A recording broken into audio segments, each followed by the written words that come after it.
राधा मेरी स्वामिनी और मैं राधे को दास, जन्म जन्म मोहे दीजियो শ্রী বৃন্দাবন ধামবাস। রাধে রাধে।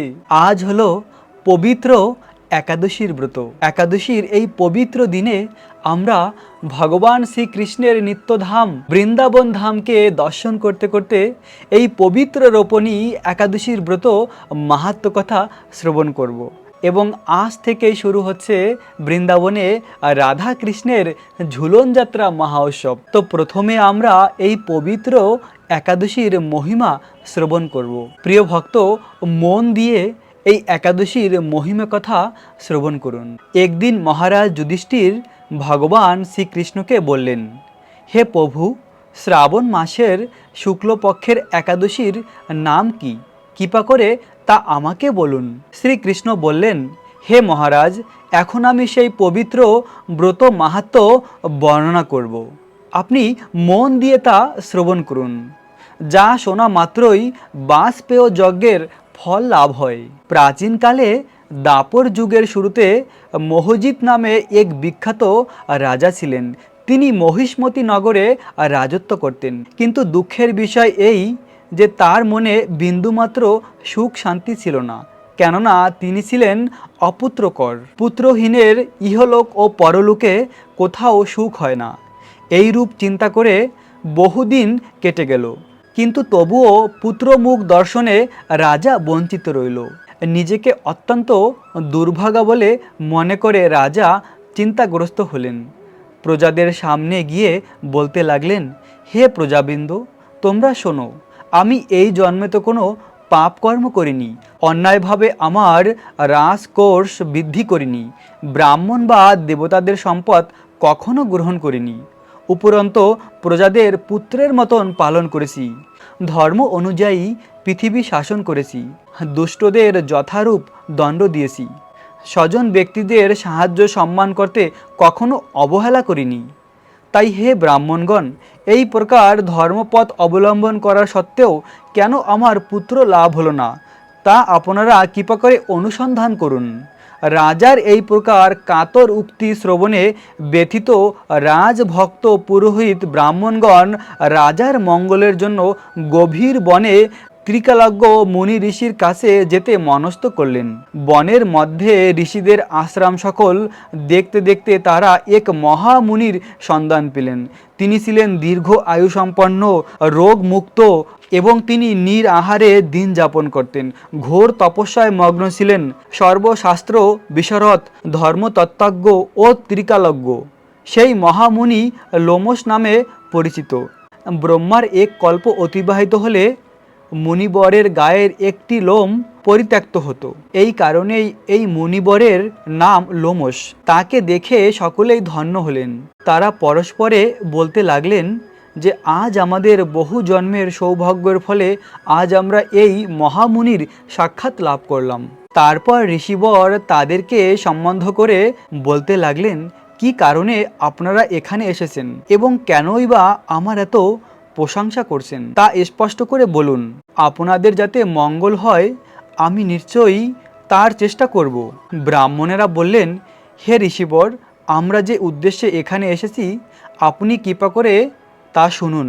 এই পৃথিবীতে আপনার মতন শ্রেষ্ঠ আর কেউ নেই। মহিজিৎ নামে এক রাজা নিঃসন্তান হওয়ায় অতি দুঃখে দিন যাপন করছেন। আমরা তার প্রজা। তিনি আমাদেরকে পুত্রের মতন পালন করেন, কিন্তু তিনি পুত্রহীন বলে আমরা সকলেই মর্মাহত। তার দুঃখ দূর করতেই আমরা এই বনে প্রবেশ করেছি। হে ব্রাহ্মণ শ্রেষ্ঠ, রাজা যাতে পুত্রের মুখ দর্শন করতে পারে কৃপা করে তার কোনো উপায় আমাদেরকে বলুন।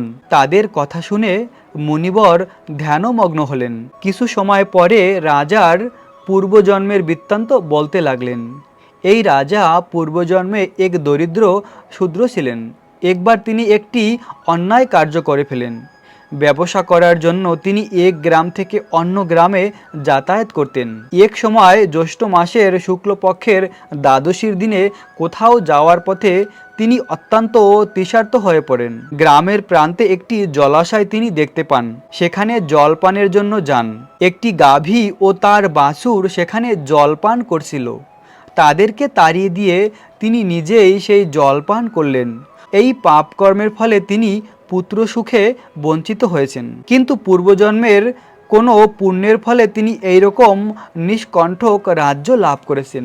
হে মুনিবর, শাস্ত্রে আছে যে পুণ্যের দ্বারা পাপ ক্ষয় হয়, তাই আপনি এমন একটি পুণ্যব্রতের উপদেশ করুন যাতে তার প্রাব্ধ পাপ দূর হয় এবং আপনার অনুগ্রহে তিনি পুত্র সন্তান লাভ করতে পারেন।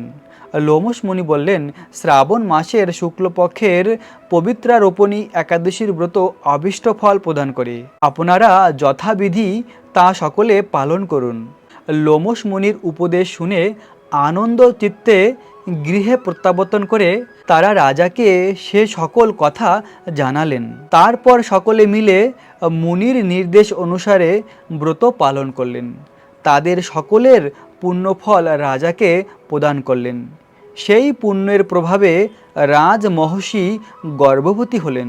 উপযুক্ত সময়ে বলিষ্ঠ সর্বসুন্দর এক পুত্র সন্তানের জন্মদান করলেন। ভবিষ্যৎ পুরাণে এই মাহাত্ম্য বর্ণিত হয়েছে।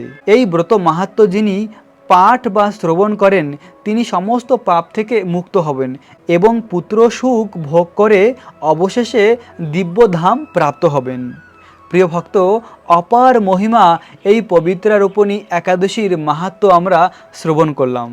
বিশেষ করে যাদের পুত্র সন্তান নেই, পুত্র সন্তান লাভ করতে চায়, তারা যদি নিষ্ঠা সহকারে এই একাদশীর ব্রত পালন করে তাহলে অবশ্যই তারা পুত্র সন্তান লাভ করতে পারে। ভবিষ্যৎ পুরাণে এই মাহাত্ম্য বর্ণিত রয়েছে। তো একাদশীর ব্রত পালন করার কি বিধি রয়েছে? একাদশীর আগের দিন নিরামিষ আহার করার নিয়ম এবং একাদশীর দিন ব্রহ্ম মুহূর্তে ঘুম থেকে উঠে স্নান করে তিলক ধারণ করা এবং তুলসী মহারানীর পরিক্রমা করা, তুলসী মহারানীকে জলদান করা, আর একাদশীর পুরো দিন ভগবানের নাম জপ করা।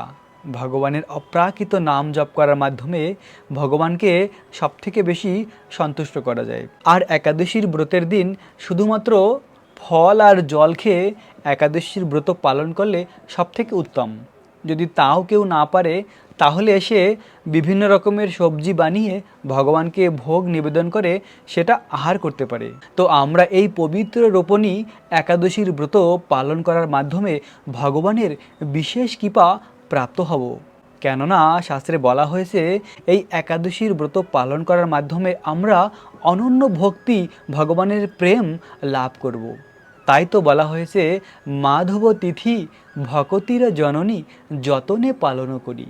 এই মাধব তিথি একাদশীর ব্রত যত্ন সহকারে পালন করা উচিত, তাহলে ভগবানের বিশেষ কৃপা প্রাপ্ত হওয়া যায়। যেমন বলা হয়েছে এই জগতে যত নদী রয়েছে তার মধ্যে সর্বশ্রেষ্ঠ হলো গঙ্গা নদী, এবং যত বৈষ্ণব রয়েছে তার মধ্যে সর্বশ্রেষ্ঠ হলো মহাদেব শিব শঙ্কর, এবং যত দেবতা রয়েছে তার মধ্যে সর্বশ্রেষ্ঠ হলো ভগবান বিষ্ণু, এবং যত ব্রত রয়েছে তার মধ্যে সর্বশ্রেষ্ঠ হলো একাদশীর ব্রত। তাই তো এই একাদশীর ব্রত পালন করার মাধ্যমে আমরা সমস্ত পাপ থেকে মুক্ত হয়ে যাব এবং হৃদয় কোমল হয়ে যাবে, ভগবানের অনন্য ভক্তি প্রেম প্রাপ্ত হব। আজ থেকেই বৃন্দাবনে শুরু হচ্ছে রাধা কৃষ্ণের ঝুলন যাত্রা। তো আমরা ঝুলন যাত্রার অপ্রাকৃত কথামৃত শ্রবণ করব। আর সেই মধুর লীলা জানার আগে যদি আমরা রাধা কৃষ্ণের তত্ত্বকে জানতে পারি তাহলে সেই লীলার সম্পূর্ণ কৃপা আমরা প্রাপ্ত হব। বৃন্দাবনে যশোদা মায়ের পুত্ররূপে যে কৃষ্ণ লীলা করে সেই কৃষ্ণ কে? ভাগবতমে স্বয়ং শুকদেব গোস্বামী বলেছেন, এতে চংস কলা পুংস কৃষ্ণ স্তুত ভগবান স্বয়ং। যত অবতার রয়েছে সেই অবতারের উৎস হলো ভগবান কৃষ্ণ। রাম, নরসিংহ, বরাহদেব, কুর্মদেব যত অবতার রয়েছে এই সমস্ত অবতারের উৎস হলো ভগবান কৃষ্ণ। আর কৃষ্ণ হলো স্বয়ং ভগবান ব্রজেন্দ্র নন্দন। আর সেই স্বয়ং ভগবান কৃষ্ণ এই বৃন্দাবনে এসে একটি সাধারণ বালক রূপে লীলা করে, এবং এই সংসারের সৃষ্টিকর্তা ব্রহ্মাজি। আর সেই ব্রহ্মাজি স্বয়ং ভগবানের মহিমা প্রকাশ করেছে যে কৃষ্ণ কে। ব্রহ্মাজি তার ব্রহ্মসংহিতায় বলেছেন, ঈশ্বর পরম কৃষ্ণ সচ্চিদানন্দ বিগ্রহ অনাদির আদি গোবিন্দ সর্বকারণের কারণম। ভগবান কৃষ্ণ হলো অনাদির আদি গোবিন্দ, সর্বকারণের কারণ। এই জগতের যত কারণ রয়েছে সেই সমস্ত কারণের উৎস হলো ভগবান কৃষ্ণ। তাই তো ভগবান কৃষ্ণকে বলা হয় সর্বকারণের কারণ। তো ভগবান কৃষ্ণের উপরে আর কিছু নেই। তাই তো ব্রহ্মাজি বলেছেন ঈশ্বর পরম কৃষ্ণ সচ্চিদানন্দ বিগ্রহ অনাদির আদি গোবিন্দ সর্বকারণের কারণ। অনাদির আদি ভগবান কৃষ্ণ হলো অনাদির আদি। কৃষ্ণ থেকেই সব কিছু এই জগতে সৃষ্টি হয়। আর সেই ভগবান কৃষ্ণের ইচ্ছা মাত্রই সমস্ত লীলা হয়। ভগবান কৃষ্ণ যখনই ইচ্ছা করে তার ইচ্ছা মাত্রই সমস্ত লীলার পরিবেশ সৃষ্টি হয়। ভগবান কৃষ্ণের একটি শক্তি রয়েছে যোগমায়া শক্তি, আর সেই যোগমায়া শক্তির মাধ্যমে সমস্ত লীলা পরিচালনা হয়। ভগবানের অনন্ত শক্তি রয়েছে, সেই সমস্ত শক্তি ভগবান কৃষ্ণের ইচ্ছায় সমস্ত কার্য করে। কিন্তু একটি মাত্র ভগবানের শক্তি রয়েছে লাদিনী শক্তি, যে শক্তি ভগবান কৃষ্ণকেও বশীভূত করে, ভগবান কৃষ্ণকেও আকর্ষিত করে, যে কৃষ্ণ সমস্ত জগৎকে আনন্দ প্রদান করে। সেই কৃষ্ণের মনে যখন আনন্দ পাওয়ার ইচ্ছা হয় তখন ভগবান কৃষ্ণের হৃদয়ের বাম অঙ্গ থেকে প্রকাশিত হয় কৃষ্ণের লাদিনী শক্তি আর রাধারানী। আর এই রাধারানী ভগবান কৃষ্ণকে সবথেকে বেশি আনন্দ প্রদান করে। এই লাদিনী শক্তির কাজই হলো কৃষ্ণকে আনন্দ প্রদান করা। তো এই রাধা কৃষ্ণ হলো একই আত্মা, দুটি দেহ ধারণ করে লীলা করার জন্য। তো ঝুলন যাত্রার লীলা জানার আগে আমরা অবগত হলাম যে রাধা কৃষ্ণ কে। রাধা কৃষ্ণ কোনো সাধারণ গ্রামের বালক বা বালিকা নয়। কৃষ্ণ হলো পরম পুরুষোত্তম, আর সেই কৃষ্ণের লাদিনী শক্তি রাধারানী। আর সেই রাধা কৃষ্ণের এই ব্রজলীলা হলো অমৃতময়, সব থেকে পবিত্র। তাই আমরা যদি ভগবানের এই তত্ত্বকে অবগত হই তাহলে আমরা এই লীলা যখন শ্রবণ করব আমাদের কোনো অপরাধ হবে না। আমরা বুঝতে পারবো যে এই লীলা কত অপ্রাকৃত, কত বিশুদ্ধ। এই জড়জগতের তিন গুণের সঙ্গে কোনো সম্পর্ক নেই ভগবানের এই লীলার। তো বৃন্দাবনের সমস্ত গোপিকা এবং রাধারানী তাদের বিভিন্ন স্থানে বিবাহ হয়। তো রাধারানীর শ্বশুর বাড়ি ছিল জাবট এবং বাকি সখীরাও বিভিন্ন স্থানে ছিল। তো এই শরৎকালে বৃন্দাবনে একটি উৎসব হয়, হারিয়ালি উৎসব। যখন বর্ষার দিনে বৃষ্টির জলে খুব সুন্দর চারদিকে গাছের পাতাগুলি সবুজ হয়ে ওঠে। আর রাখি পূর্ণিমার ঠিক আগে বৃন্দাবনের সমস্ত গোপিকাদের ভাইয়েরা তাদের শ্বশুর বাড়িতে যায় তাদেরকে নিজের বাড়িতে ফিরিয়ে নিয়ে আসার জন্য। তো সমস্ত গোপিকা যেমন ললিতা সখী, ইন্দুলেখা সখী, রাধারানীর যত সখী রয়েছে তাদের ভাইরা গিয়ে তাদেরকে নিজের বাড়িতে ফিরিয়ে নিয়ে এসেছে। আর রাধারানী ঘরের জানালা দিয়ে দেখছিল এখন পর্যন্ত তার ভাই সিদাম আসেনি তাকে নিয়ে যাওয়ার জন্য। তো রাধারানী খুব কষ্টে ছিল জাবটে। জটিলা খুব কষ্ট দিত রাধারানীকে, আর কুটিলা ছিল তার ননদ, আর সেও ছিল খুব কুটিল বুদ্ধির মানুষ। যেমন সাধারণ জগতে হয়ে থাকে, শাশুড়িরা স্বাভাবিকভাবেই তার ছেলের বউকে কষ্ট দিয়ে থাকে অনেক জায়গায়। তো ঠিক বৃন্দাবনে তেমনই ছিল, কিন্তু এই লীলা অপ্রাকৃত, এই জড়জগতের মতন নয়। এইভাবে রাধারানী দেখছিল সমস্ত তার গোপিকারা তার বাবার বাড়িতে ফিরে যাচ্ছে, কিন্তু রাধারানী ঘরের মধ্যে বসে কান্না করছিল আর জানালার পাশে দাঁড়িয়েছিল যে কখন তার ভাই আসবে সিদাম, এসে তাকে ফিরিয়ে নিয়ে যাবে।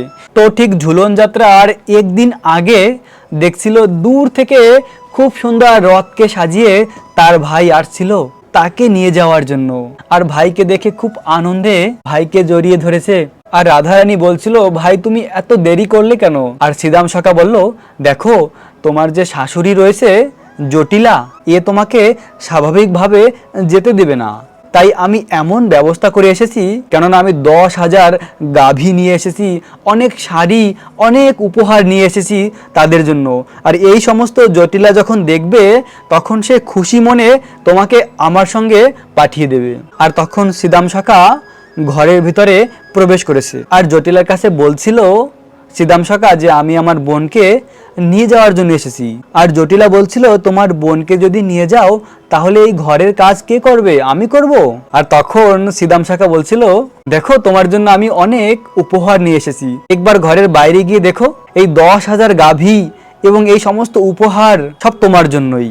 আর জটিলা যখন এত উপহার দেখেছে, 10,000 গাভীকে দেখেছে, তখন সঙ্গে সঙ্গে জটিলা বলেছে, রাধারানী তুমি যাও যাও, তোমার ভাইয়ের সঙ্গে যাও, আর এই সমস্ত গাভী উপহার আমার কাছে নিয়ে আসো। জটিলা প্রসন্ন হয়েছিল এই সমস্ত উপহার দেখে, কেননা সিদাম সখা তো জানে কিভাবে জটিলাকে বশ করা যায়। সিদাম সখা রাধারানীকে নিয়ে ফিরে যাচ্ছিল বার্সনার শ্রীমহলে, রাধারানীর বাড়ি।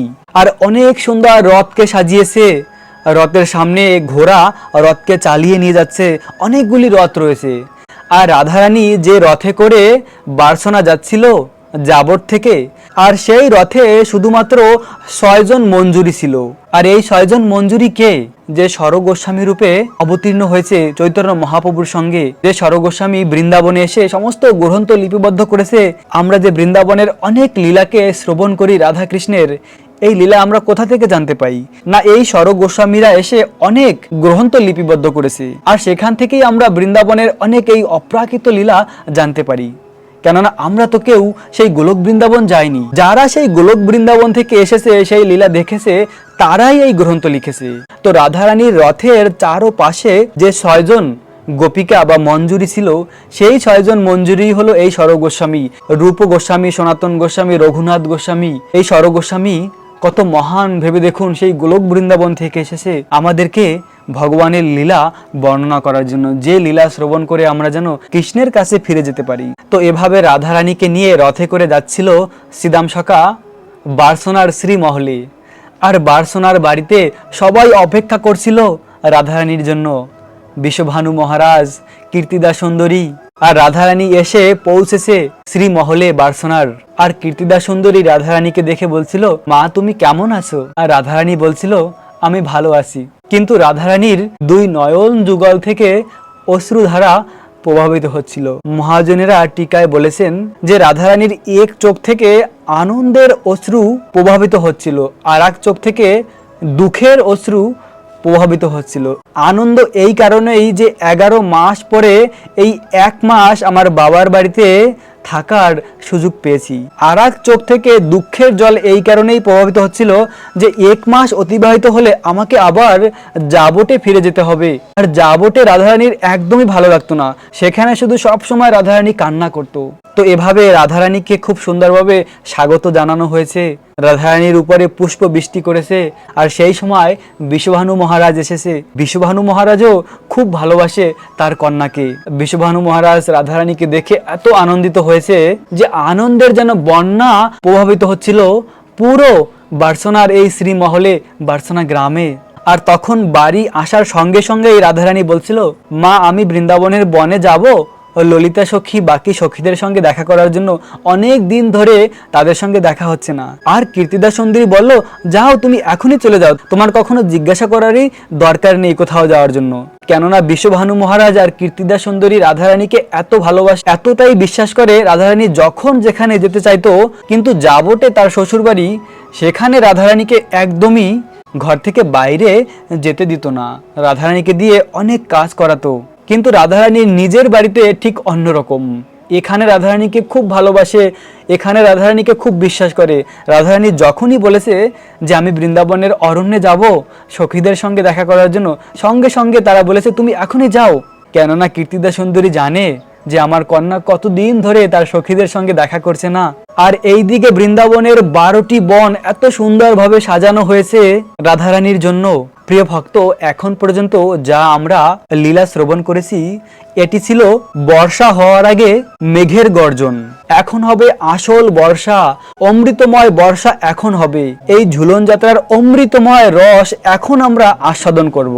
ভগবান কৃষ্ণের এই যোগমায়া শক্তি হলো বৃন্দা দেবী। বৃন্দা দেবী বৃন্দাবনের 12টি বনকে এত সুন্দরভাবে সাজিয়ে রেখেছে, কেননা রাধারানীর সঙ্গে কৃষ্ণের ঝুলন যাত্রা। আর এই ঝুলন যাত্রার জন্যই খুব সুন্দরভাবে 12টি বনকে সাজানো হয়েছে। আর অপরূপ সুন্দর কদম বৃক্ষের সঙ্গে এই ঝুলা বানানো হয়েছে। বৃন্দাবনে সবসময় কদম বৃক্ষের সঙ্গেই ঝুলা বানানো হয়, কখনো তমাল বৃক্ষের সঙ্গে ঝুলা বানানো হয় না, কেননা তমাল গাছ খুব নরম। আর এই বৃন্দাবনের কেলি কদম গাছের যে ডাল খুব মজবুত হয়, কেননা এই কেলি কদম গাছ হলো রাধারানীর স্বরূপ। আর রাধারানী কৃষ্ণের লীলার জন্য, কৃষ্ণকে আনন্দ প্রদান করার জন্য সবকিছু করতে পারে। রাধারানীর জীবনের সব কিছু কৃষ্ণময়, তাই তো সব সময় কদম বৃক্ষের সঙ্গে ঝুলা বানানো হয়। কদম বৃক্ষের সঙ্গে অপরূপ সুন্দর ঝুলা বানিয়েছিল। আর বৃন্দাবনের 12টি বনকেই অপরূপভাবে সাজানো হয়েছে। প্রতিটি বৃন্দাবনের বনের কদম বৃক্ষে ঝুলা বানানো হয়েছে। বৃন্দাবনে রাধারানী যে 1 মাস ছিল, সেই 1 মাস পর্যন্ত প্রতিটি দিন এই ঝুলন যাত্রা হয়েছে রাধা কৃষ্ণের। তো রাধারানীর জন্য এভাবে ভগবান কৃষ্ণের যোগমায়া শক্তি বৃন্দা দেবী ঝুলা বানিয়েছিল খুব সুন্দরভাবে। আর সেই ঝুলার চারপাশে বৃন্দাবনের বিভিন্ন পাখি, ভ্রমর, ময়ূররা এসে সেই স্থানে এসে পৌঁছেছিল। বৃন্দাবনের যে কাক পাখি রয়েছে, সেই কাক পাখি কা কা এভাবে ডাকে না, রা রা বলে কীর্তন করে। রা মানে রাধারানী। আর বৃন্দাবনের যে কোকিল, সেই কোকিল কু কু এভাবে ডাকে না, তারা কোকিলরাও ধে ধে বলে ডাকে। কাক রা বলে ডাকে আর কোকিল ধে বলে ডাকে। এই দুটি একসঙ্গে মিলে হয় রাধে রাধে রাধে। ভেবে দেখুন, বৃন্দাবনের পাখিরাও তাদের গানের সুর রাধা নাম নিয়ে করে। আর সেই সময় বৃন্দাবনের ময়ূর এসে অনেক সুন্দর নৃত্য শুরু করেছে। আর নৃত্য করতে করতে তারা গান করছিল কে কা কে কা। এই কে কার মানে কি? কে মানে হলো কে এই অপরূপ সুন্দর কিশোর, যার রূপ দর্শন করে আমাদের বিশ্বভানু নন্দিনী এত আনন্দিত হচ্ছে, যাকে দর্শন করে রাধারানী যেন পরম আনন্দ লাভ করছে। এই কিশোর হলো যশোদা মায়ের পুত্র। তো এভাবে খুব সুন্দরভাবে সেই ঝুলাকে সাজানো হয়েছে। ভগবান কৃষ্ণ আর রাধারানী অনেক দিন পরে মিলিত হয়েছে, সখীরাও একসঙ্গে মিলিত হয়েছে। এক অপ্রাকৃত আনন্দ মুখর পরিবেশ সৃষ্টি হয়েছে বৃন্দাবনের কুঞ্জে, বৃন্দাবনের বনে। ভেবে দেখুন, চারপাশে কদম বৃক্ষ দিয়ে সাজানো, আর বিভিন্ন রকমের পাখিরা এরকম গান করছে। আর যে ফুলের গাছ রয়েছে, সেই ফুলের গাছগুলি বিভিন্ন গাছ বিভিন্ন রকমের সুগন্ধ প্রদান করছে। আসলে বৃন্দাবনের এই বিভিন্ন ফুলের গাছ বিভিন্ন রকমের সুগন্ধ প্রদান করছিল রাধা কৃষ্ণের সেবার জন্য। যেভাবে ভগবানের যোগমায়া এই বৃন্দাদেবী বলে, সেভাবেই এই সমস্ত কিছু কার্য করে। আর বিভিন্ন গাছের ফুল দিয়ে এই ঝুলাকে সাজানো হয়। আর ঠিক সেই সময় রাধারানীকে ঝুলার উপরে বসানো হয়েছে। আর কৃষ্ণ রাধারানীর সেই ঝুলাকে ঝুলাচ্ছিল। আবার কৃষ্ণ সেই ঝুলায় বসেছিল, রাধারানী সেই ঝুলাকে ঝুলাচ্ছিল। একবার কৃষ্ণ একবার রাধারানী, আবার একসঙ্গে রাধা কৃষ্ণ বসেছিল সেই ঝুলার উপরে, তখন সখীরা সেই ঝুলাকে ঝুলাচ্ছিল। এভাবে অপ্রাকৃত আনন্দ লাভ করছিল রাধারানী। অনেক দুঃখ কষ্ট নিয়ে রাধারানী বাবার বাড়িতে এসেছিল। তাই তো ভগবান কৃষ্ণ চেয়েছিল আর গোপিকারা চেয়েছিল যে রাধারানী যেন যাবটের কথা ভুলে যায়। রাধারানীকে এত আনন্দ আমরা প্রদান করব যে যাবটের সব কিছু রাধারানী ভুলে যাবে। আসলে কেউ যদি খুব কষ্ট থাকে, তাকে যদি ঝুলার উপরে বসিয়ে ঝুলানো হয়, তাহলে কিন্তু সে অনেক আনন্দ লাভ করে। তাই তো রাধারানীর জন্য এত সুন্দর আয়োজন করেছে, এত সুন্দর পরিবেশ বানিয়েছে ভগবান কৃষ্ণের যোগমায়া শক্তি বৃন্দা দেবী, যে রাধারানী সব কিছু যেন ভুলতে চলেছে যাবটের কথা।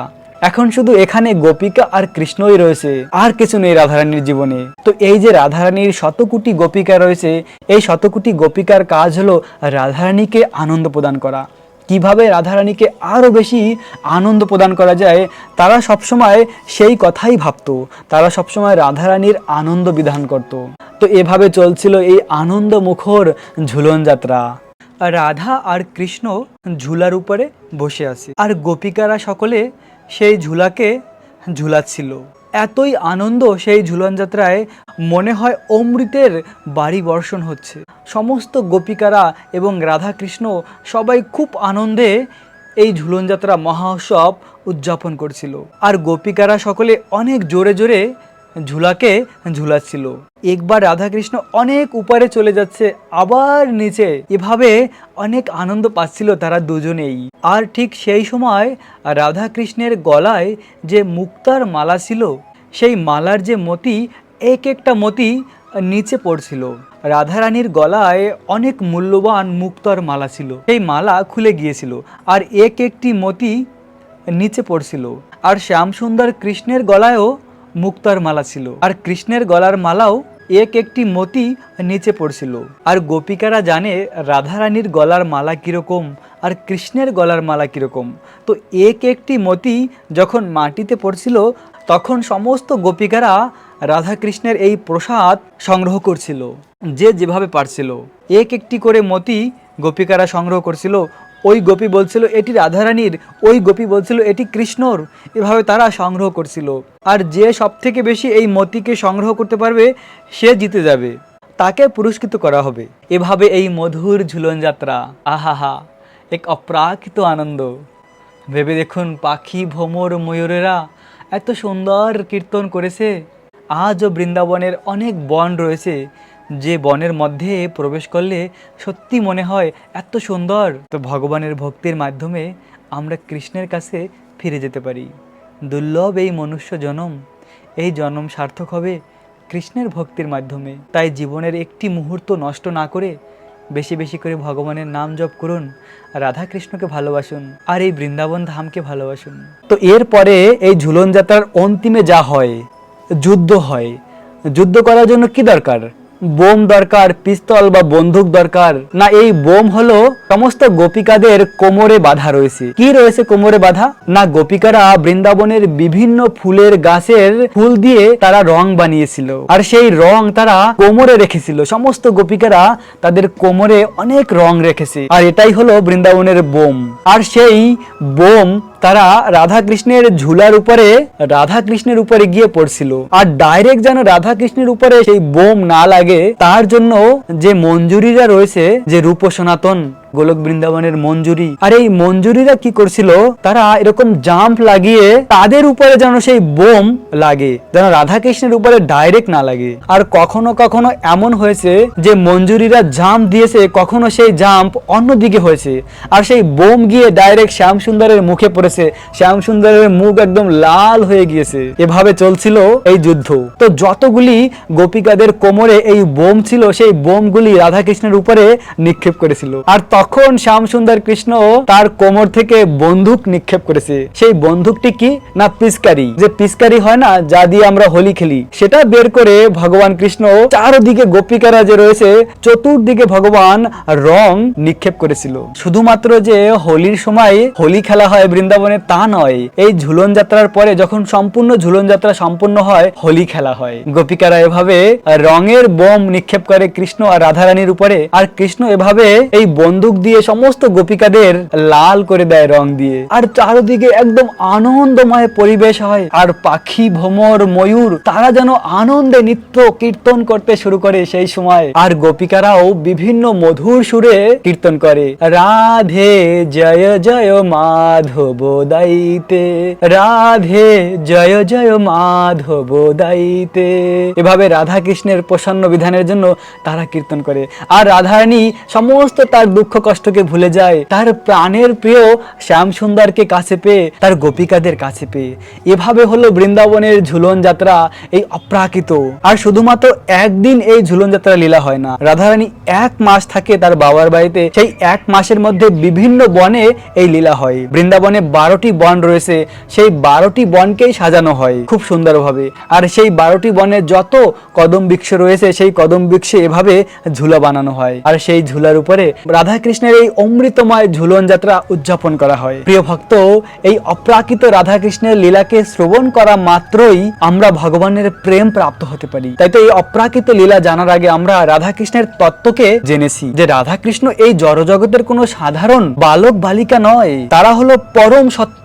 ভগবান হলো সর্বকারণের কারণ, পরম পুরুষোত্তম ভগবান। সেই পরম পুরুষোত্তম ভগবানের লাদিনী শক্তি রাধারানী। রাধা আর কৃষ্ণ হলো একই তনু, এই লীলা করার জন্য 2টি রূপ ধারণ করে। তো একাদশীর এই পবিত্র দিনে আমরা ভগবান শ্রীকৃষ্ণের এই অপ্রাকৃত ঝুলন যাত্রার কথা শ্রবণ করে আরো বেশি ভগবানের কৃপা প্রাপ্ত হলাম। একাদশীর পরের দিন পারণের নিয়ম রয়েছে। পারণ করার মাধ্যমে একাদশীর ব্রতকে পূর্ণ করতে হয়। পারণের সময়সীমা এখন আমরা জেনে নেব। বাংলাদেশের ভক্তরা একাদশীর পরের দিন পারণ করবেন সকাল 5টা 41 থেকে 8টা 37-এর মধ্যে।